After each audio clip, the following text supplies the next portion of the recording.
to the committee for the opportunity to be here today. It's great to see the Marlborough looking so good, and yeah, no, fantastic to have a good roll up. It's quite funny to meet Fraser for the first time today. I've heard his name roughly 1,000 times since I've lived in New Zealand, but only first set eyes on the bloke today. So yeah, great to be up here. So yeah, today my job is to talk about genetics because I don't know much about anything else, and yeah, so run you through a range of slides. But oh yeah, good start. We'll keep with our sport analogy where Fraser started, but what we're talking about is picking the best players for the paddock. It's not much more complicated than that. It's about how do we put the best team together on our farms. We've heard from these great leaders here around they're doing other aspects of their business, but if we think about the genetics, how do we set ourselves up to have the best set of sheep? And we've heard, or cattle, and we've heard some great parts of that already, and we'll continue along those lines.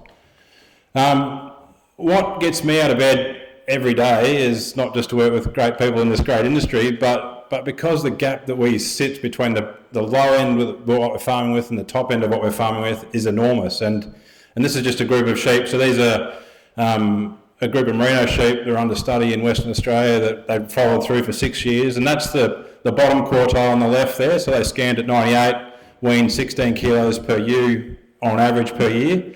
And then the top 25% in that same group, same management, same farm, same everything except genetically different, scanning 163, weaning 157, a total of 40 kilos of lamb weaned per ewe farm. Same cost structure, but a massively different profit structure, and that's the opportunities in every one of your flocks and herds. That there won't be any different to that, and you've already heard from a couple up here that getting rid of that bottom 25% or bottom 5% or whatever you can afford to get rid of is a big opportunity. So that's the size of the prize, and it's about how do we go about setting ourselves up to be a heap of sheep and cattle in that top right hand side rather than the bottom left. I hear lots of people whinging about their animals, and this is my common response to that whinging, is that you can't blame them if you bred them. You've picked the rams, you've done the selection of the ewes, you've picked your bulls, you've done the selection of your heifers. There's nobody else's fault than yours with what you're farming with. So my job today is to try and give you a few ideas about how to maybe do that job a little bit better, but we can't blame what we're farming with because we have put them there. This is a quote from Winston Churchill, who's got plenty of quotes. I don't even know if he said it, but it's attributed to him. But to improve is to change, to be perfect is to change often. And we're in a world that's changing more quickly than we've probably ever farmed through before. We're already talking about what the next little year might look like in terms of El Nino and that sort of stuff. But often what you've heard from these three already and what you know from yourselves is that change is what creates the opportunities. Changing with that changing climate is how we go ahead in business. So I want to show of hands who's willing to lead their business through change. Oh, good.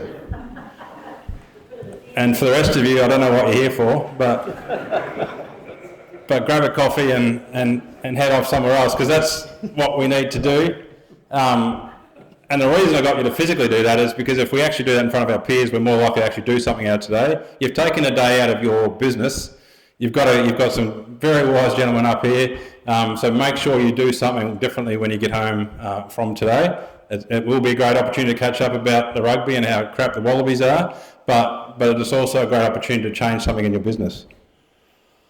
These are the four common things that I see people making bad decisions around genetics, and they're not in any particular order, but confusing breeding with feeding is the absolute classic problem we see in genetics, because it's really hard for you on your farm to differentiate between what is genetics and what is feeding, because you have variation in seasons, and so it's really difficult to actually attribute to what is genetics unless you've changed something. And as we go along to a bull sale, to a ram sale, we tend to get lured, and we're going to cover this a fair bit today. We get lured by the big fat ones, and we have to be really careful about what we're taking home when we do that. We get interesting advice in this industry. Everyone's got an opinion about genetics. Everyone's happy to say, I don't know how to grow subclavian, but everyone's happy to think they can breed bulls or rams. So be careful where you get your advice from. there's heaps of myths that fly around our industry, and some people get caught up in those. I won't cover them now, you all know what they are. And then we love to chase the odd silver bullet and chase fads. So there's a few things that happen. We can set ourselves up to be better than that, and I'm not suggesting anyone in the room's doing these 4 mistakes, but they're the things I see as I wander around. When I think about genetics, we often think about how do we make the boat go faster. So we make the make your money part of genetics tends to be what we're thinking about when we're wandering off to a ram sale or to a bull sale. We're thinking about how do we get these calves to grow faster, how do we get a few more calves on the ground.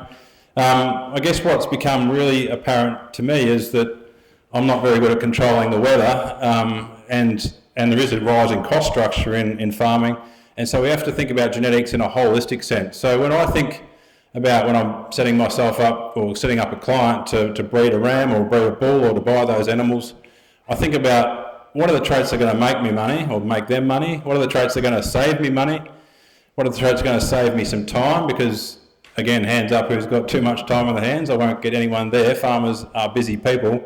And then finally, the people we're actually doing all this for are the customer, and if we don't produce a product that they want to buy and want to spend good coin for, because let's face it, we're in a little island in the middle of nowhere, someone has to pay a lot of money to get that product to their shores and to enjoy it, so we've got to be making sure we're setting ourselves up to delight that customer. So they're the 4 aspects I think about when we want to breed your perfect sheep or cow, and importantly, we're all farming in a similar environment. Maybe there's different environments, but the important, I guess, word there is your. None of us has a mortgage on which animal you want to breed. You can breed whatever you want, and the benchmarking data shows that if you do what you want to do well, you will be in the top 10-15% of farming. You don't have to actually. It's not one breed or not one type will get you there, it's how well you do what you want to do. So you can't argue about what you do, we can argue about how you do it, and we can do that all day. Who knows their cost of production, dollars per kilogram of beef produced, lamb produced or wool produced? Who can quote that number to me? Nobody? Anybody up here? Roughly. Yeah. Just as an aside, that blows my mind, because that number is the most important number at KPI to follow, and it varies a heap, but to actually calculate it is a really powerful thing to do, because I guess there's two ways we can win on this equation. We can take some money out of the top, and so that's reducing our cost of inputs. These wise gentlemen have suggested you don't do that by cutting the fertiliser bill, and I 100% agree with that. Don't do that by cutting the fertiliser bill. But if we can change our genetics to be less costly to run, then that's something we can improve that equation. And then obviously what we've talked about a lot already is how do we produce the maximum number of kilos, because that also reduces our cost of production, because a lot of our costs are already fixed. And so if we produce more kilograms of lamb or more kilograms of wool or more kilograms of beef, then we change that equation to the better side. But I would encourage you to start to think about calculating that number on your farm, because what you will learn from doing the calculations will be where the little bits of gold lies, and where these, let's face it, we're down to 1% and 2% that are going to change our game, and rolling them up together. All right, that's an aside, I'll keep moving. But let's think about, so in your objective, when you're thinking about what I'm going to farm in your beef and your sheep, or deer, or whatever else you're doing, there's some make your money traits, and they're good to have. So things like fertility, whether that's in cattle or sheep, fleece weight, or if you're in the merino game, carcass, whatever game you're in, and growth are good examples of make your money traits. The ones that probably excite me more these days, and the ones that I think have heaps of opportunity in our industry, are the save your money traits. So things like condition score, we've heard lots about managing that here, and I'm going to talk about the genetics of that, because I think that is the single most exciting thing we can do to a sheep or a cow, is to improve it genetically for condition score.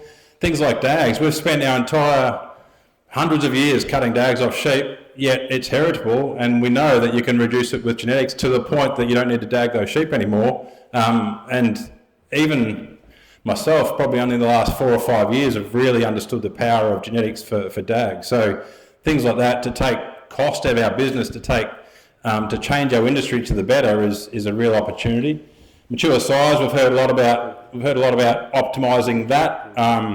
We've probably overcooked that as an industry in the sheep game, probably worried too much about making ewes small. If we want to get, particularly with where the world is going in terms of carcass weight and where we're shifting to, you can afford to have a bigger ewe, but you still need to make sure we're not just having massive animals, because we've still got to have these animals walking around hills, and we know that big frame animals are hard to fill. And then feet, the whole reason I end up in New Zealand is actually because of foot rot and merinos. So I came over to work for the New Zealand Merino Company to work on the breeding bay for foot rot. We've done that. It's a really, really powerful tool now. But the same in cattle, scoring feet, making sure we're not getting bull breakdowns, making sure we're not having to cull sheep for crook feet. There's some big savings there. If we take those feet jobs out of some businesses, you can completely change the labour outcome. What we're working on, so I'm just going to throw a few things we're working on as we go through this talk, but we're also working on a program now for general immunity in sheep, and so we're working with a couple of potential funders at the moment. Hopefully that will come off, but there's massive variation in the immune competence of sheep, so general disease health, and so that's something we're certainly going to work on, and you'll hear more about that in the next few years. Again, farmers haven't got enough time, or haven't got big enough budgets to pay all the people they need to. So save your time traits, obviously similar to save your money traits. How do we holistically think about our breeding programs?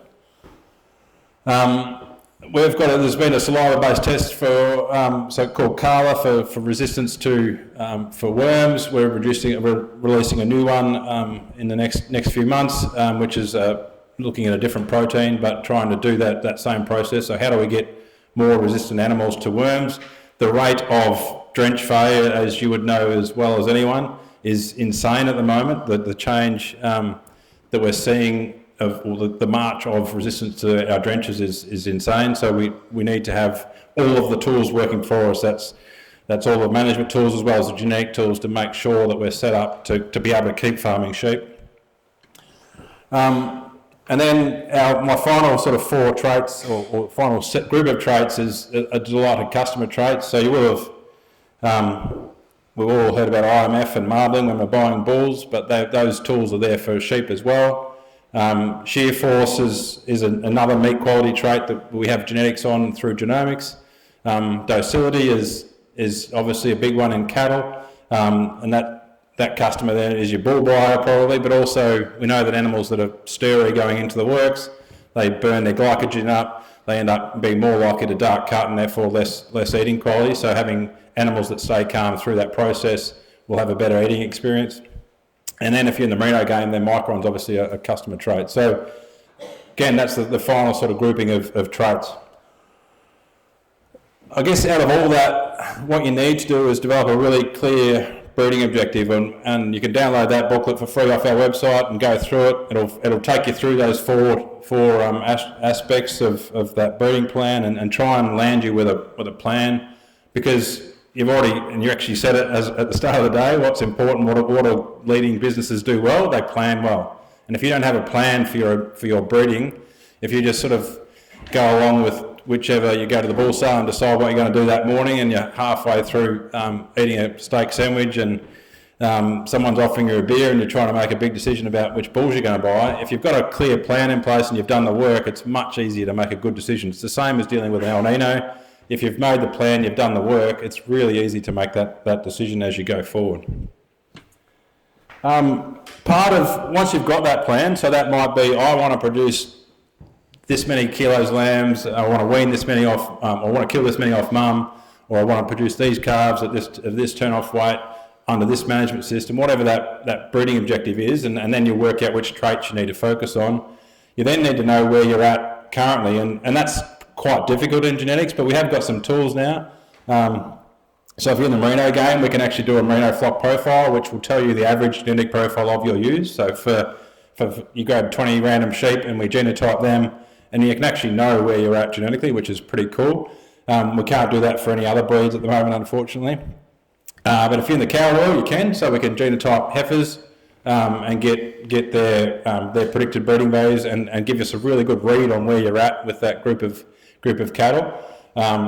So if you haven't got those aspects available to you, you can do your sire team averages. So if you've been buying from someone that's been supplying breeding bees, we can average them out, and that will tell you roughly where your cattle are at. You can sort of do bloodline analysis maybe, or if you really get into it, you can do a progeny test. And what I would say to all of you owners out there is if you want to give your staff the best lift possible in terms of their learning around genetics, do a small scale progeny test. Group of rams from one flock, or a group of rams selected for one trait versus another, and just watch those progeny through. You'll never ever you can never unsee that power of genetics firsthand. One of the greatest things I've ever done is run a progeny test and see 30 different sires, or see the progeny of 30 different sires running together, because you'll never be able to unsee the power of genetics once you've seen it firsthand under your management, under the same system. The only thing that's different is the sire, yet you've got a completely different outcome in front of you. So once you know where you're going, and I think that's really important to involve everyone in the business. You've heard lots about team already, and so making that plan is about involving all the people in the business to help you make that plan. But once you know what that is, you need to go flat out to get there, because I think you've got around 30 times in your career to make a genetic decision, because before that someone else is making that, and after that someone else is pushing you out of the business.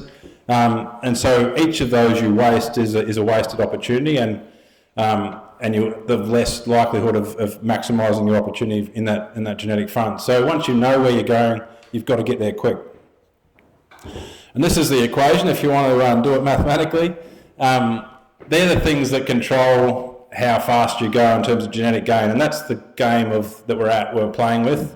Selection intensity, we can't do much about that. That's the scale of your enterprise and your selection pressure. There is one way we can change that, and we've heard Mark Zeno earlier talk about what he's doing, and whether he does it for this reason or not, I don't know, but mating hoggets and really getting that reproductive rate up high in your sheep means you've got more females to select from, so your selection intensity goes up because you have to select less of them, so you can change that through your reproductive rate. Genetic variation, you can kind of do a bit there, but not much. Generation interval you can change by mating hoggets, but the big one is the one in the middle. This is what separates the best from the rest, is how accurately you select your stock, how accurately you select your sires, your rams, your bulls, and how accurately you retain which females get to stay on your property. And they're the big opportunities lies in that accuracy of selection, and that's what we'll talk about for the rest of today really, is how do we accurately select the animals that we bring onto our place and that we keep on our place.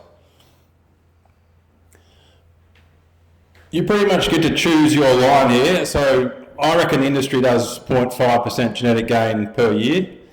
I reckon it's possible to do 5%, and we've seen the dairy industry do that, and we've seen some of our stud clients do that. And the gap between 0.5 and 5%, remembering this is it's not just your eyes, not just your eyes. Those lines are curving because it is cumulative. You build on it's compounding. You build on the gain you make this year. You build on that next year, so it compounds. And so you get to, if you accurately select your players for your paddock, you've got a chance to be sitting there more like 5% versus 0.5, which is probably what we do on average in the industry. And I reckon that's an enormous opportunity cost, and it's a very real cost, but because it's an opportunity cost, we don't panic about it. If someone says they're going to charge me 4.5%, if GST was going up 4.5%, we'd get a little bit excited about it. But the fact that we just don't even think about 4.5% disappearing out of our budgets every year is to me a bit of a concern. So how do you make sure you're on that 5% rather than 0.5%? So let's go to selection of males, and so we're getting near bull sale season, pretty much on the death knock of. Ram sales not too far away, and so what are we doing to accurately select those males that we're taking home? This is an interesting room dynamic, isn't it, with that nice square of seats sitting in the middle there. Anyway, maybe they'll move forward after Smoko, Fraser. One thing is, in the bull game, you do have to get pretty excited about those individuals you're buying because you're not buying many of them. In the ram game, don't lose too much sleep over every individual. If we look there at sort of 4,000 or 5,000 new flock, or 3,000, 4,000, 5,000, pretty much the power of one ram is sort of 1% of the genes that you're going to farm with. So every individual ram decision isn't as important as the team, the average of the team you bring home. Bulls are a bit different because you're making often not many of them, you're not buying many of them, so you do have to worry a lot about the individual. And the reason I'm bringing that up is because you can't buy perfect rams or perfect bulls for that matter. They've all got something wrong with them, so you're often having to trade off between, it's kind of like a marriage, you have to learn a lot about compromise. And in rams, they're always going to have something that's right with them, something that's wrong with them, and so what you take home is the average of that team, because that's what contributes to the next generation of progeny. So worrying about this individual ram and the data that one's got isn't as important as the average of the team you take home. And I think it's worth just remembering that when you're, particularly in ram buying, not so much bull buying. In terms of how we go about that process, I reckon a good place to start is knowing what you've got at home. Often we sort of run some sort of version of the Hunger Games in our sire team paddocks. The rams get locked in the windmill paddock or the bull paddock or the hill paddock or the rock paddock or something. We forget about it for most of the time. They get to fight away and then we go and work out who's there. But that's a shit version of managing rams. But B, what you want to do before we get to buying new ones is actually working out what you've got there, what their strengths and weaknesses are. And you can only do that if you've got breeding values on them. But if you have been buying from a source of breeding values, you can actually have a good look, because those breeding values do change over time, and so you can know what you've got there is a good place to start in your bull team and your sire team, and your ram team, sorry.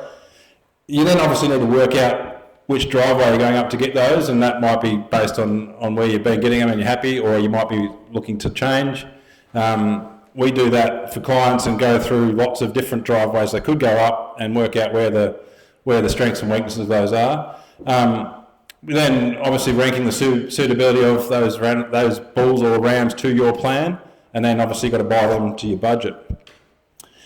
Our challenge always is these two things sitting in the front of our faces when we're going chasing genetics, because for nearly 2 million years what we knew was what we could see, because that's how we evolved, as our eyesight was our dominant sense and kept us in trouble or out of trouble depending on the time. Just to drive this home, who thinks those squares marked A and B are the same shade? Anyone think they're the same shade?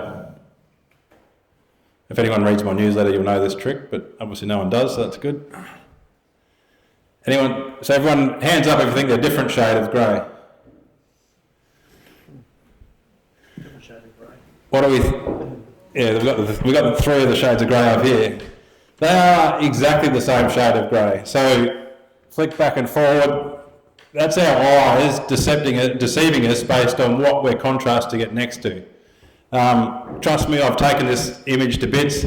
I've checked you put the little picker thing on your computer, make sure they are the same shade, and they are exactly the same shade. But it's our brains telling us that they're a different shade because we think there's a shadow there from that cylinder, and our history tells us that means that that's a different shade because we've got it contrasting, but it's a complete illusion, and it's quite, anyone would think the same as we all just did.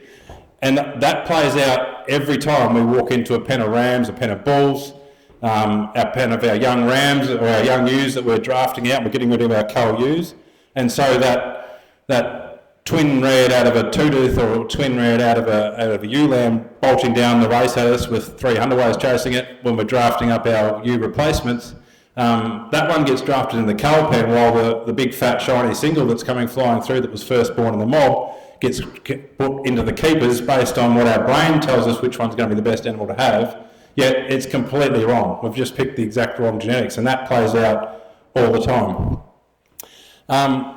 Because vision is our most dominant sense. If we are faced with information what our eyes are telling us versus what we can read on a piece of paper, our eyes will win. So we have to set ourselves up actively to stop our eyes dominating what we're doing around genetics. Otherwise, we will keep buying the big shiny ones, not the best, most profitable ones. Because only 35% of what we see is actually genetic, and so that's an average. It varies between traits. So for our growth traits, it's around 40% heritability, so 40% genes, 60% other stuff, which I call white noise. Our ultrasound traits, so our fat and muscle type traits, around 30-35%. Our reproduction traits, which, let's face it, drives most of our businesses, 10-15%, genetics, 90-95%, white noise. So our ability for our eyes to pick genes is very low. And if we add to that sale preparation, and I've tried to think, I thought the seal, fat as the seal might be a good analogy here. That drops our eyes down to about 20%. So if we overlay sale preparation plus the fact these traits aren't that heritable, means that we're operating at a unique disadvantage if we're only using our eyes to make selection decisions around genetics. So the only way you can stop your eyes lying to you is to use EVVs when you're buying rams or bulls. I started my PhD a long time ago, 2005, pretty much wanting to disprove EVVs. Like I started breeding pole horse at rams. I was being influenced by lots of people around that in the show scene, and kind of part of me was thinking these breeding values are not going to work. I came out of that process thinking these are the best things that's ever been invented and the most powerful bit of science that exists, and have continued to see the power every day since then. It is amazing how well we can predict the genetic potential of animals and therefore change profitabilities of farming systems. So to stop our eyes lying to us, we really need to not look at animals that don't suit our shortlist, and that's a really hard thing to do, but shortlist on the data, so that's meant to demonstrate some blinkers, but shortlist on the data, then only look at the bulls that make our shortlist, or only look at the rams that make our shortlist, because otherwise you'll definitely go and be led or be drawn to the wrong animals and make a bad conclusion. Which traits you put into that objective and chase is completely personal. So again, I said that before, but it doesn't matter what you do, it's about how you do it. And you can make decisions about where you want to drive individual animals or your animals for those different traits. You can make different predictions of the future, because let's face it, when we're picking our genetics, we're making a prediction about what 10 years looks like in the future, because our bulls and our rams, like a bulls will still have plenty of granddaughters in the herd in 20 years' time. Like there's lots of, we're making long-term decisions, so we're making a guess about the future. But so you make your guess. What I would ask is you do that with the best information possible. So what we do is we index those up, weight those traits based on an index. We rank the potential index or animals on that index. That can be just within a supplier or across suppliers, and then we inspect those shortlisted animals. That's kind of what I think is best in class. But and so that's what that looks like. We'll make an index for individual farms and weight all the traits that are important. There's a merino example with lots of, and we've all been told that you can't, the more things you select for, the slower you'll go, and yes, that's got some truth to it. But the reality is we're running complex businesses. Animals are complex things. If we think we can pick 4 traits and maximise profitability, we're dreaming. Quantitative genetics is really powerful and can easily handle lots of variation or lots of different traits. A lot of those are favourably correlated. So you can actually crank a lot of things into an index without screwing up anything. I guess outside of how we would do it, I think the best thing, your best friend at the start of a bull sale catalogue, or bull sale season, or ram sale season, is the percentile table that a lot of catalogues will have at the front of the book. Getting your head around what is good and what is bad for each trait within your breed. So if you're in your Herefords or in your Angus or whatever you're doing, using that percentile table, and you can do the same in your rams, is a great opportunity to say, well, this is good and this is bad, because let's face it, for 363 other days of the year, you're probably not thinking about breeding values, so that gives you a really good opportunity to actually ground yourself on that. So understand what's good and bad for the traits that you've decided to focus on, and then work through the available animals and shortlist them based on that combination of traits. And so that will take a bit of time. You can't do that on the ute on the way to the sale. That's definitely a night before or a couple of nights before, get that job done. And if you want to be serious about comparing catalogues, you want to do that. You want to be doing that now-ish. Although half the catalogues aren't out yet, so we're maybe a week or two away from that. But we can. That's where I'm sitting waiting for idling at the moment, is waiting for the catalogues to arrive so we can start going through those animals.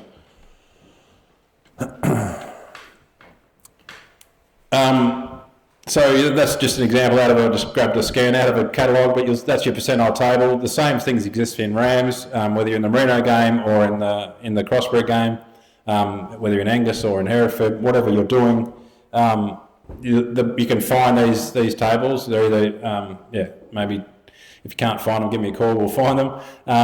But they'll always have the top animal or the top trait or the top value for that trait across the top. 50% percentile is always the average of the breed, and so you can read along there and know, right, if I'm buying something that's worse than that, I'm buying something that's worse than half the population. So you might want to, but you can make a logical decision about where you might want to change each of those traits using that percentile band table. You can then change those cut-offs for the job. So if I'm buying a bull that's going over heifers, obviously I've got a slightly different set of criteria than I would if it's a bull that's going over my mixed age girls. Same thing, maybe buying a ram for hoggets or whatever. You can change those traits accordingly, or those cut-offs accordingly. With a bit of discipline, you can actually do that pretty well.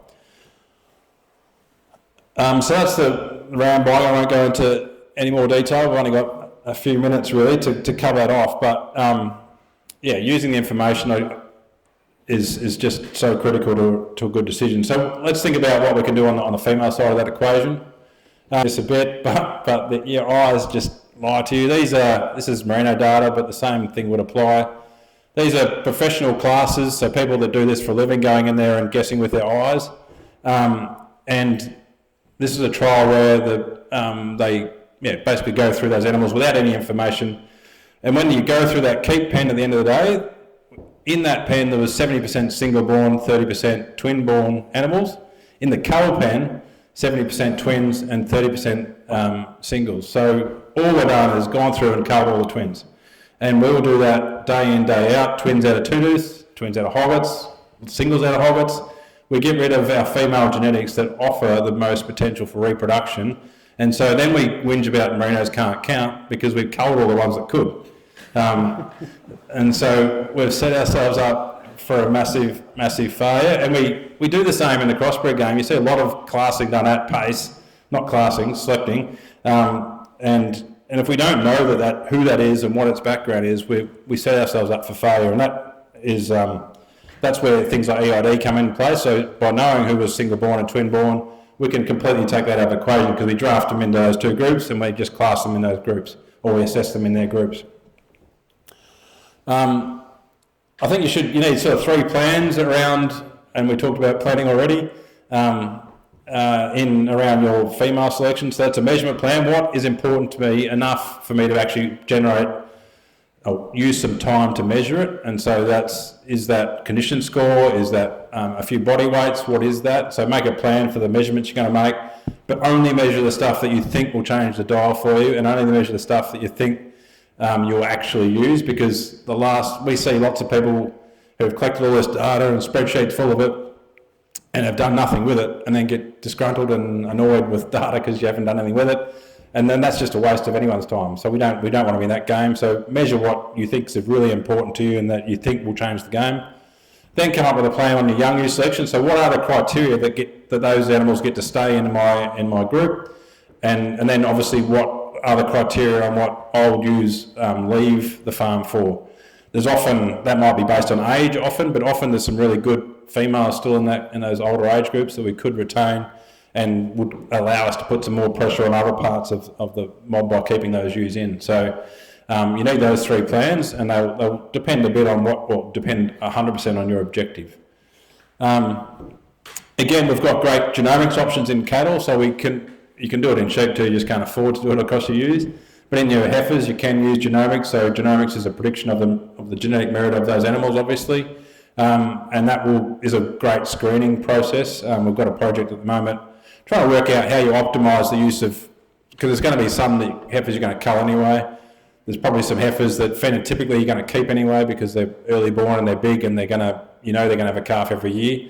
But then there's that middle ground. How do I select which ones? And that's where genomics could be important. So that's an opportunity that I think we don't use enough yet. A reminder that only 35% of what we see is genetic. Often I think, I keep banging on about that because I think when we see things in our animals and think that's 100% genetic, where it isn't, and that's what's leading us astray. While I've been bashing sight and saying it's a waste of time and blah, blah, blah, our eyes are excellent at scoring stuff, and so really, really good at detecting variation. And this is where we've shifted our mindset around classing to using our eyes to actually assign scores to stuff. Same thing as condition scoring, but what can we actually score, and therefore have a kind of structured approach to how we keep and cull animals. So our new age classing looks a bit like this. So we know by which tag number went in which use. This is people with EID, obviously. So just by keeping a list of which tag number goes in, we know whether they're born a single or twin, so whether they came out of a single scan or twin scan mob or a triplet scan mob. We know how, if we separate out our two-tooth lambers and our Hoggett's lambs will often be in different mobs when they're lambing, so we can record that as well. So we know how old mum was. We'll get some weight, so we'll get a weaning weight and then maybe a weight around 7 months of age, depending on the system. We record condition score, and I'm going to disagree with the gentleman up here in a minute about how to what level I think you need to record condition score, but we can argue about that because that'll be fun. And then things like that are important to us, like feet, we can record past and angle feet. We can actually record that stuff on a scale. We've got wool qualities. We can score that stuff. DAG is something you can score, and so that's a real life example of 1, 2, 3, 4, 5 traits, 6, 7 traits, all recorded. You can do most of them in about, 15 seconds or something, with an XRS2 wand in one hand and your right hand and your eyes recording all that stuff. You can actually record lots of information really quickly with the tools we've got now with EID available. And so that's sort of best case for us. We don't have many farms doing all that stuff, but that's where I think we need to get to as an industry if we start to run out of our 1, 2, 3% to pick up on. We then run them through a tool we call neXtgen, which basically is just a stats program that separates out, accounts for being single or twin, accounts for how old mum was, accounts for any group differences, so if they ran in different paddocks, we can account for that. Because again, we want to get to that 35% genetics, we don't want to be dealing with a 65% environment.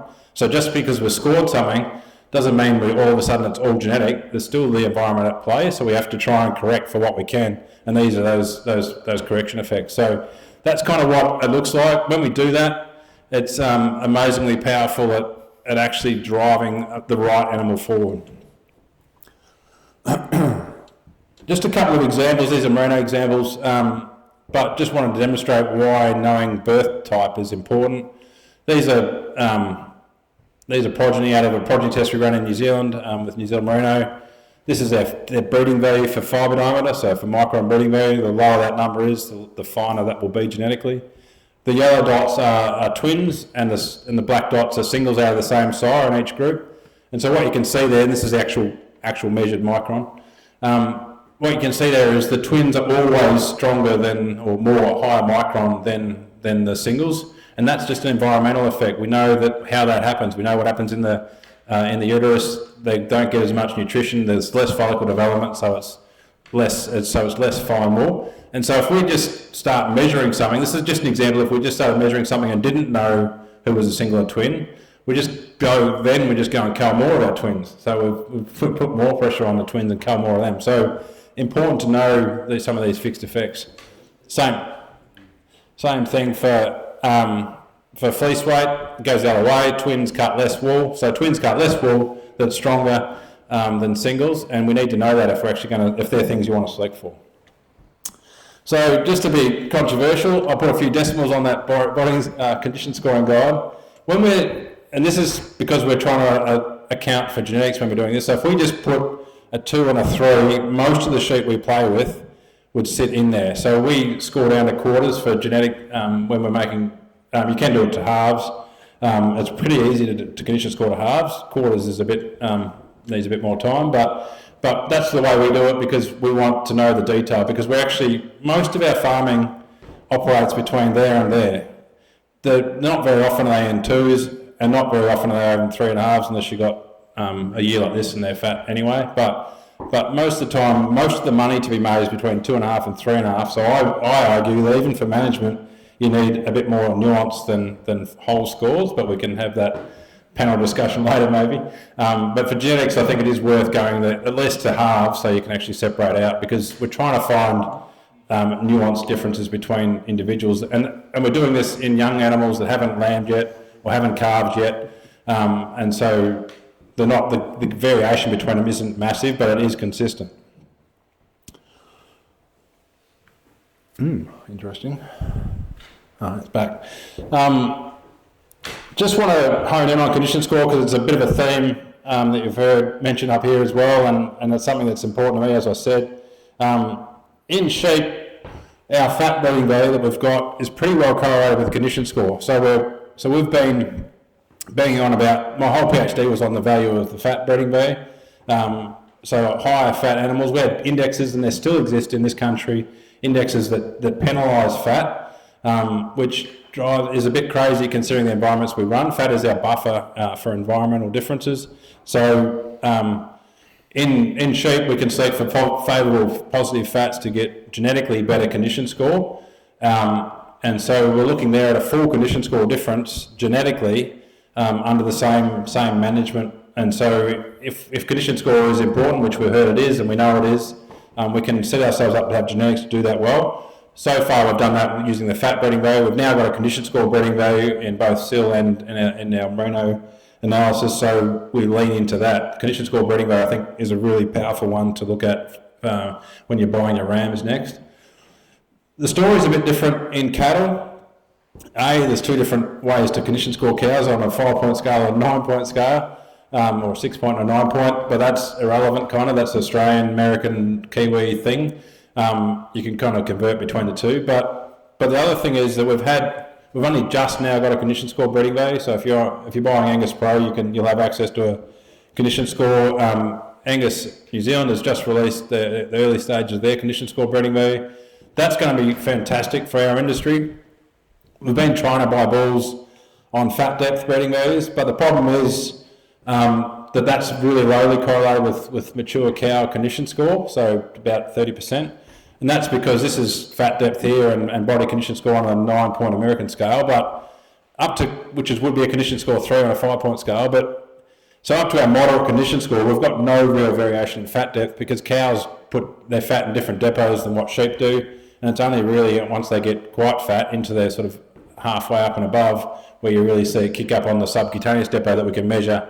So all I'm saying there is fat we've been trying to use in our bull buying, but condition score is going to be infinitely better than that, and so it means that we can have less focus on that subcutaneous fat breeding values that we've been using, rib and rump, and more focus on our body condition score breeding value, because I reckon that's what we want. We want mature cows that maintain good condition.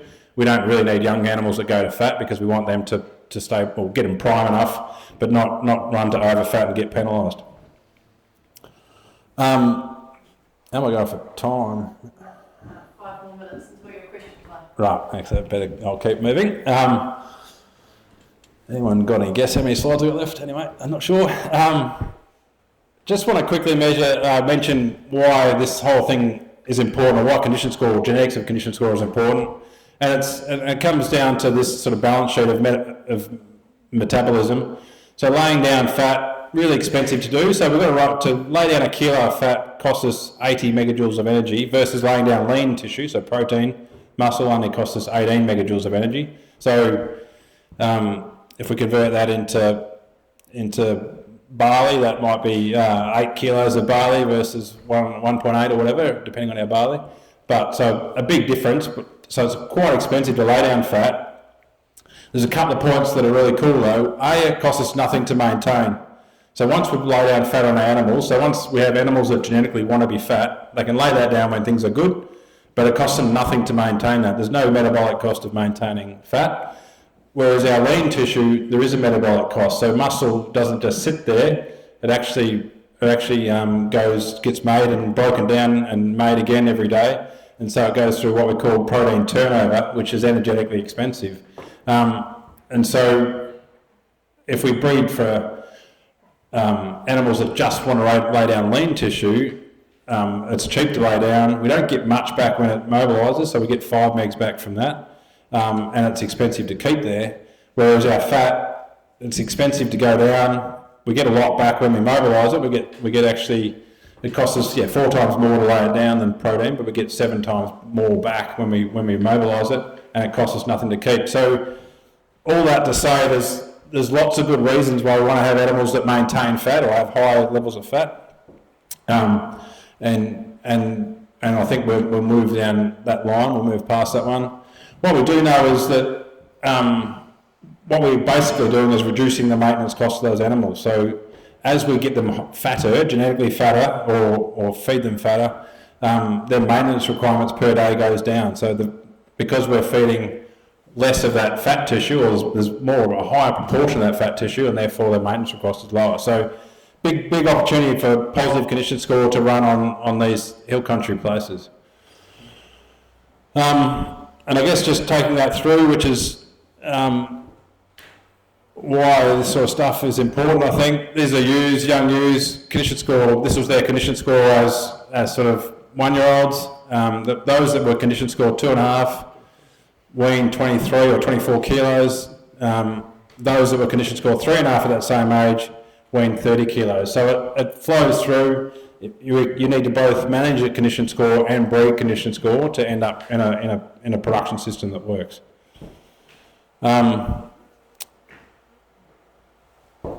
This is just a list of what I think should be on your list if you are thinking about going into EID and are thinking about starting to measure stuff. This is the kind of combination of traits that I think that might come on your list. Again, it would depend on your objective, but weaning weight's a no-brainer. I think we need to record a 7 to 12 month old condition score depending on your system. Same thing for another weight. If you're in the merino game, you might want to collect some wool data. That might be just visual stuff, or it could be measured stuff. If you're heading shedding, then that might be shedding score. If you're in your sort of maternal composites, then you probably don't do anything on that front. Health and treatment records, feed and structure, obviously your reproductive. Those are the sort of combination of traits that we're routinely measuring on farm. Pretty sure this is the last slide, but this is a guy that taught me 35 years ago now, Bill Malcolm, and I think it's a really good, important quote. Act now as if the future you expect is already here. I don't think there's that much unknown about the future. I think we know the big things that are going to play out, and so we know we have to act well in terms of the genetic program, as all the things that you've heard this afternoon, around your management. There's good things we can be doing, and I don't see any reason why you can't go home and start playing that out. I've got time now for questions, or quite a bit of time now for questions, so I'll take it there. I've got, for anyone interested, I've forgot to bring them in, leaving a bit of my car, Rambine guys that we've written for both the merino game and maternal and terminals. So it goes through trait by trait explanations. I'll bring them in at the end, and anyone, you're welcome to grab one of them. And if you want to listen to this voice more, tune into the Head Shepherd podcast, but I'll take some questions.